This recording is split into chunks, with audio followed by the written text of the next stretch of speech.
Hi friends, welcome back to cook with Nandu. ഇന്ന് നല്ലൊരു കിടിലൻ റെസിപ്പി ആയിട്ടാണ് ഞാൻ വന്നിരിക്കുന്നത്. ഒരു ചിക്കൻ ബിരിയാണിയാണ്.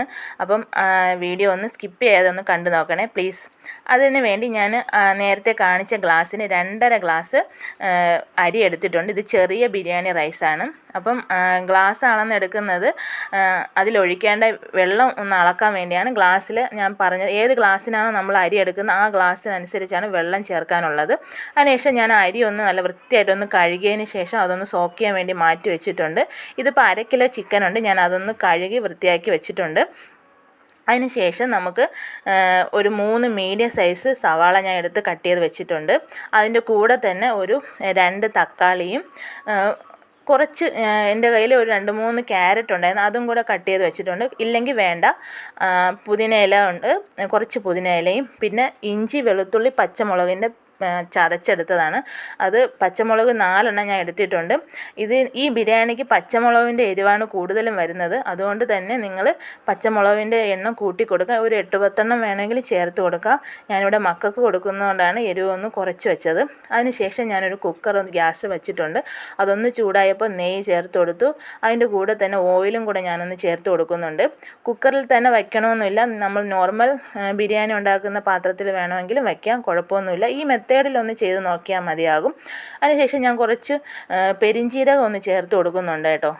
നിങ്ങളുടെ കയ്യിൽ പട്ട ഗ്രാമ്പു ഏലക്ക ഉണ്ടെങ്കിൽ അത് ചേർത്ത് കൊടുക്കുക. എൻ്റെ കയ്യിലില്ലാത്തതുകൊണ്ട് ഞാൻ ചേർത്തില്ല എന്നേ ഉള്ളൂ.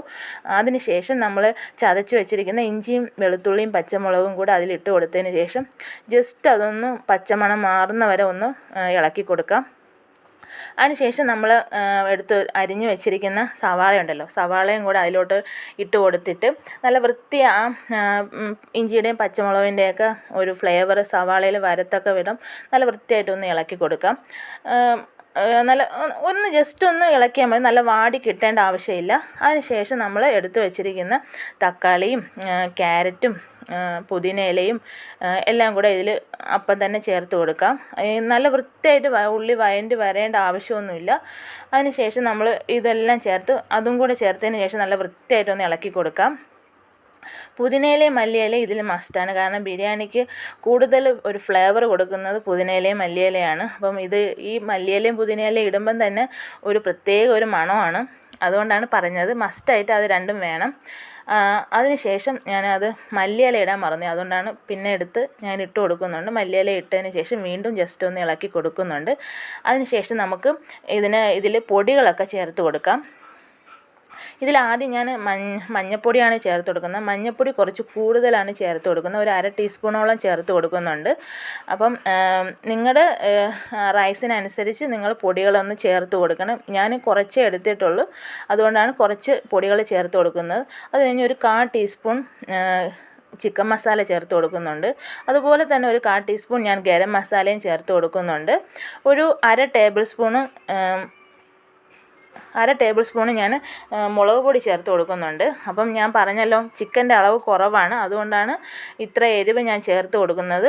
ചിക്കൻ 1 കിലോയൊക്കെ ഉണ്ടെങ്കിൽ നിങ്ങൾക്ക് 1-1.5 ടേബിൾ സ്പൂണോളം മുളക് പൊടി ചേർത്ത് കൊടുക്കാം. അതിനുശേഷം ഒരു 1/4 ടീസ്പൂൺ കുരുമുളക് പൊടിയും കൂടെ ചേർത്തതിന് ശേഷം നല്ല വൃത്തിയായിട്ട് ഇളക്കി കൊടുക്കാം. ഈ സമയത്ത് നിങ്ങളുടെ കയ്യിൽ തൈരുണ്ടെങ്കിൽ തൈരും കൂടെ ചേർത്ത് കൊടുക്കാം. എൻ്റെ കയ്യിൽ ഉണ്ടായിരുന്നു, പക്ഷേ ഞാൻ ഇടാൻ മറന്നുപോയി. അപ്പോൾ ഞാൻ ഇതിൽ വോയിസ് ഓവർ കൊടുത്തപ്പോൾ ഞാൻ ജസ്റ്റ് ഒന്ന് പറഞ്ഞതേ ഉള്ളൂ. തൈര് ചേർത്ത് കൊടുക്കുന്നത് നല്ലതാണ്, ചിക്കൻ ഒന്ന് സോഫ്റ്റായിട്ട് കിട്ടും. അതിനുശേഷം അപ്പം തന്നെ നമുക്ക് ചിക്കൻ ചേർത്ത് കൊടുക്കാം. നമുക്കിത് ഒരുപാട് വഴറ്റേണ്ട ആവശ്യമൊന്നുമില്ല. നമുക്ക് പെട്ടെന്ന് തന്നെ ഓരോ ഇൻഗ്രീഡിയൻസ് ചേർത്ത് കൊടുത്ത് പെട്ടെന്ന് തയ്യാറാക്കി എടുക്കാൻ പറ്റുന്ന ഒരു ബിരിയാണിയാണ് കേട്ടോ. ഒരുപാട് സമയത്തിൻ്റെ ആവശ്യമൊന്നുമില്ല, പക്ഷേ നല്ല ടേസ്റ്റാണ്. ഇവിടെ എൻ്റെ മോന് ഭയങ്കര ഇഷ്ടമാണിത്.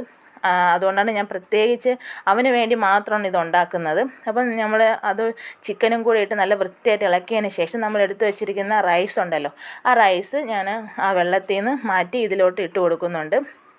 അതിനുശേഷം അതിൽ കുറച്ച് രമ്പയില ഉണ്ടല്ലോ, അതൊന്ന് പിച്ചിട്ട് കൊടുക്കുന്നുണ്ട്. അതിനുശേഷം നല്ല വൃത്തിയായിട്ടൊന്ന് ഇളക്കി കൊടുക്കണം. കാര്യം റൈസും ചിക്കനും ആ സവാളയും എല്ലാം കൂടെ ഒന്ന് ജസ്റ്റ് ഒന്ന് പൊടിയെല്ലാം കൂടെ റൈസിലൊന്ന് ആവത്തക്ക വിധം നല്ല വൃത്തിയായിട്ടൊന്ന് ഇളക്കി കൊടുക്കണം.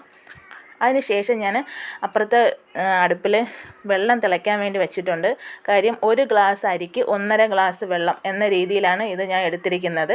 അതുപോലെ തന്നെ ചിക്കൻ കൂട്ടിയെടുക്കുന്ന 1 കിലോ 1.5 കിലോ ചിക്കൻ എടുക്കുമ്പോഴത്തേക്ക് നിങ്ങൾ ശ്രദ്ധിക്കേണ്ട കാര്യം ചിക്കനിൽ നിന്ന് തന്നെ കുറച്ച് വെള്ളം വരും. അപ്പോൾ ആ വെള്ളം കൂടെ കണക്കെടുത്ത് വേണം നിങ്ങൾ വെള്ളം ഒഴിക്കാൻ. അല്ല അങ്ങനെ ഒഴിച്ചില്ലെന്നുണ്ടെങ്കിൽ ചിക്കൻ ബിരിയാണി കുറച്ച് വെന്ത് പായസം പോലെ ആകും. അതും കൂടെ നോക്കി വേണം വെള്ളം ഒഴിക്കാൻ. അതിനുശേഷം നല്ല വൃത്തിയായിട്ട് ഇളക്കിയതിന് ശേഷം ആവശ്യത്തിന് ഉപ്പ് ഞാൻ ചേർത്ത് കൊടുക്കുന്നുണ്ട്. ഇതിപ്പോൾ ഞാൻ ഉപ്പ് ഇതിലൊന്നും ഞാൻ ചേർത്തിട്ടില്ല. അപ്പം റൈസിനും ചിക്കനും എല്ലാത്തിനും കൂടെ നല്ല കുറച്ച് ഉപ്പ് ചേർത്ത് കൊടുക്കണം. എങ്കിൽ മാത്രമേ നല്ല വൃത്തിയായിട്ട് ഉപ്പ് അതിൽ പിടിക്കത്തുള്ളൂ. എന്നിട്ട് നല്ല വൃത്തിയായിട്ട് ഒന്ന് ഇളക്കി കൊടുത്തിട്ട് കുറച്ച് നെയ്യും കൂടെ ഞാൻ അതിൻ്റെ മുകളിലൂടെ ഒന്ന് സ്പ്രെഡ് ചെയ്യുന്നുണ്ട്. അതിന് ശേഷം ഞാൻ കുക്കർ മൂടിയിട്ട്, എൻ്റെ കുക്കർ ആയതുകൊണ്ട് ഞാൻ പറയാണ് 2 വിസിൽ, ഫുൾ തീയിൽ 2 വിസിലാണ് കേൾപ്പിക്കുന്നത്. അപ്പം ഓരോ കുക്കറിന് ഓരോ രീതിയാണ്, അതെനിക്കറിയത്തില്ല. എൻ്റെ കുക്കറിന് 2 വിസിൽ ഫുൾ തീയില്ല. അപ്പോഴേക്കും അത് വെന്ത് കിട്ടി കഴിഞ്ഞു. അതിൻ്റെ സ്റ്റീമൊക്കെ പോയതിന് ശേഷം ഞാൻ അതൊന്ന് തുറന്നെടുത്തു. നല്ല ടേസ്റ്റി ആയിട്ടുള്ളൊരു ബിരിയാണിയാണ്. എല്ലാവരും ഒന്ന് ട്രൈ ചെയ്ത് നോക്കിയിട്ട് ഫീഡ്ബാക്ക് പറയണം. മസ്റ്റായിട്ട് ട്രൈ ചെയ്ത് നോക്കണം. എളുപ്പമാണ്, 1 പോട്ട് മീലാണ്. നല്ല ടേസ്റ്റി ആയിട്ടുള്ളൊരു ബിരിയാണിയാണ്. അപ്പം എല്ലാവരും ഇതൊന്ന് ട്രൈ ചെയ്ത് നോക്കുമെന്ന് വിശ്വാസമുണ്ട്. അപ്പോൾ എൻ്റെ വീഡിയോ ഇഷ്ടപ്പെടുവാണെങ്കിൽ എൻ്റെ വീഡിയോ ലൈക്ക് ചെയ്യാനും ഷെയർ ചെയ്യാനും എന്നെ സബ്സ്ക്രൈബ് ചെയ്യാനും സപ്പോർട്ട് ചെയ്യാനും നിങ്ങൾ ആരും മറക്കരുത്. അപ്പം thank you for watching. By.